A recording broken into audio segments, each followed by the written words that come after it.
बैलगाडी गेली वाहून, युवक बेपत्ता, 4 बैलांचा मृत्यू. लोहारा येथील मन नदीत दुपारी 1 वाजेच्या सुमारास बैलगाडी नदीच्या प्रवाहात वाहून गेल्याची घटना घडली.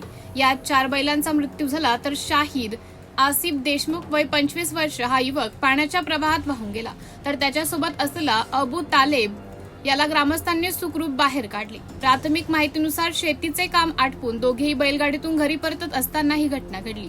नदी पात्रात बैलगाडी खोल पाण्यात गेल्यानंतर ती उलटल्याने 4ही बैलांचा जागीच मृत्यू झाला, तर शाहीद आरिफ देशमुख प्रवाहात वाहून गेला. घटनेची माहिती मिळताच उरळ पोलीस आणि ग्रामस्थांनी घटनास्थळी धाव घेतली. बेपत्ता युवकाचा शोध युद्धपातळीवर सुरू असून शोध मोहीम सुरू आहे.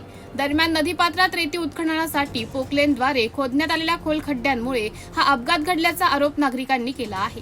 या प्रकरणाची चौकशी करून दोषींवर कठोर कारवाई करावी अशी मागणी परिसरातील नागरिकांनी केली आहे. सत्यशोधक न्यूज चॅनलसाठी जिल्हा संपादक विशाल Gavai, Akola. Subscribe now and press the bell icon. Never miss an update.